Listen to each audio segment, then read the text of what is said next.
They don't want what we know out there. You'll never get this on CNBC. But our school system will never tell us that, because they're part of the process. Fake money, fake teachers, fake assets. I know the game of the rich. My rich dad taught me. You know it because you're the banker. The bankers and the rich play is different than what they teach you in school. All over the world, what does school teach you about money? And the answer is nothing. And that's not a mistake. That's not an accident. I knew that. Most people know that. The way to keep the poor and middle class working hard is never teach them what the rich know. So if you read Rich Dad, Poor Dad, which came out in 1997, it's what the rich teach their kids about money, the poor and middle class do not. Poverty hurts. I mean, I don't like it. And I don't like that our academic system's so corrupt. You know, we know the banking system's corrupt. We know politics is corrupt. But academics is just as corrupt.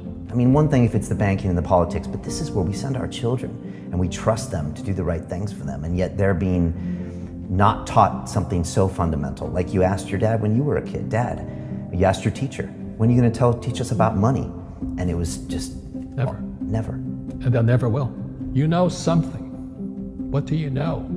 Share it. What is financial education? It's not get a job, work hard, save money, and invest in a well-diversified portfolio of stocks, bonds, mutual funds, and ETFs. The financial industry is two things, debt and taxes. In 1971, Nixon took the dollar off the gold standard, and the US dollar became debt. And we still tell kids to go to school, get a job, work hard, save money, and get out of debt. Now, who tells them to do that? That's the most ridiculous thing there is.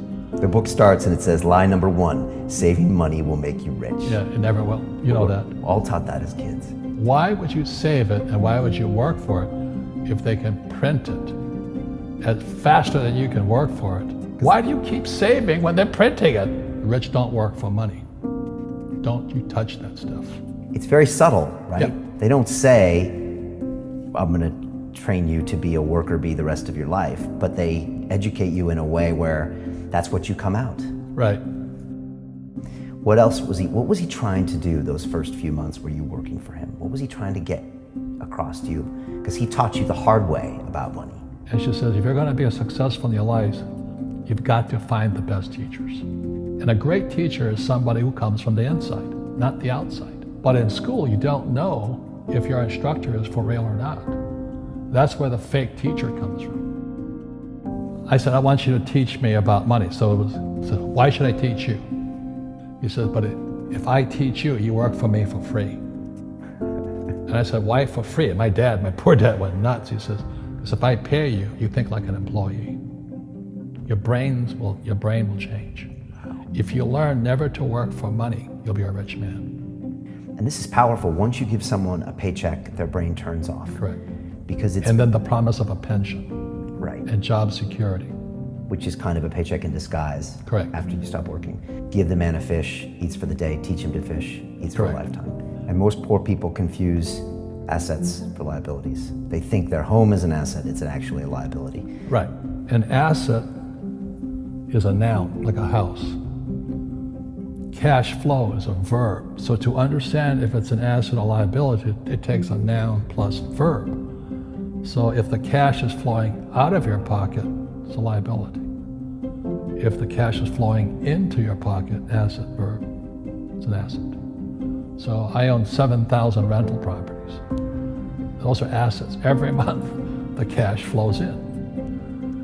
Whereas many people have the big house on the hill and the cash is flowing out. Right. And they're going broke. Right, it's like a frame of mind. The other thing the poor don't understand is the number 1 expense for most people is taxes. And yet we don't even see it. Isn't that weird? You walk around and you look at the paycheck and say, that doesn't seem right, and you don't realize that the government's got a huge hand in your pocket and you are doing nothing to minimize that. Again, this is what's very different about the rich and the poor. The rich don't work for money. His number 1 expense is tax. See, there's 3 kinds of income: earned, portfolio, passive. So earned income is if I get a job, that's earned income. If I'm a doctor or a programmer, that's earned income because I'm working for it. If I buy, let's say, Apple for $10 and I sell it for 20, that's portfolio income, capital gains. Yeah. But passive income, which is cash flow, is never taxed. And so these guys are screaming right now in America, tax the rich. I said, good luck. Because most of the guys complaining, they don't know there's three kinds of income. And the rich don't have jobs anyway. They have assets. And so the average schmo out there, poor guy, sent the kid to school. They don't learn this. You see, very few people will buy what I do, make $1 million and pay zero tax. And my rich dad taught me that playing Monopoly. That's how it started. 4 greenhouses, 1 red hotel. Or the McDonald's formula. I write about it here. McDonald's, Ray Kroc. Yeah.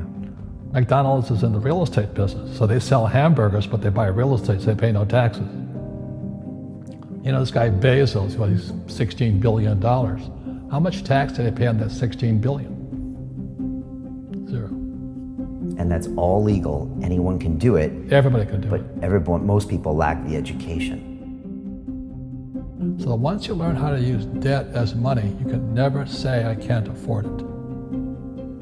You see, because the banks will give you, so the banks, after the crash of 2008, the banks gave me $300 million tax-free. When I asked the average guy, I said, why don't you use debt? They can't even get a loan. Because their scores, their FICO scores, I don't even have them here, are so bad.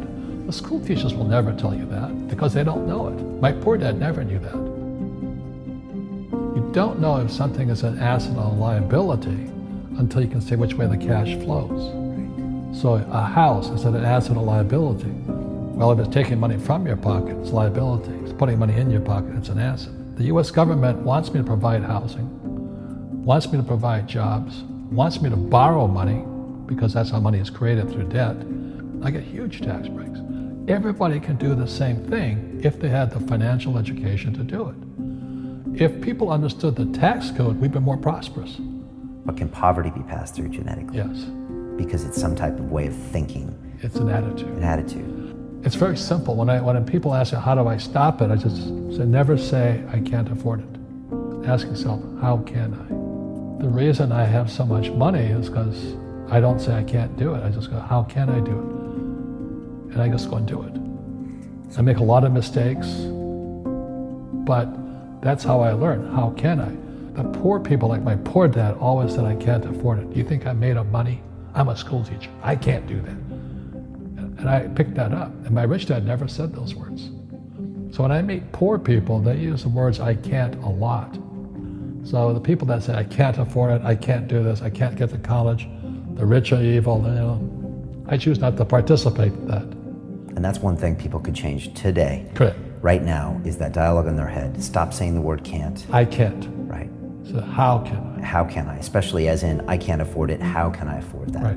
Because that opens them up to looking at it as an investment to a greater future. Right. When I borrowed $300 million, I couldn't do it until I went to ask. And I got turned down so many times. I said, and every time I showed the banker my financials and he'd go, sorry. I said, look, do me a favor. Why did you turn me down?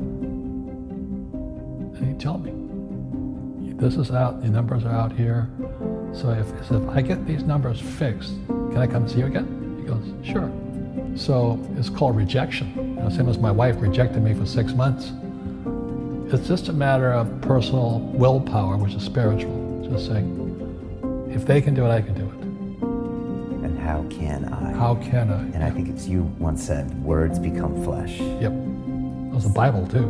Intelligence increases through your mistakes, through the ups and downs, through what you learned. Real estate's real estate, but what I learned made me richer, not the money. You don't need money to make money. I think all of us, every human being has that low point in their life. And if they get the message, a new life begins. If they don't get the message, they keep going down. The richer I got was because I didn't need any money. I could use this to make money. But how did I get there? Is I made a lot of mistakes. people are afraid of making mistakes and all this, fear of failing, it limits them. Nice, so very nice. So many people trapped in the same device.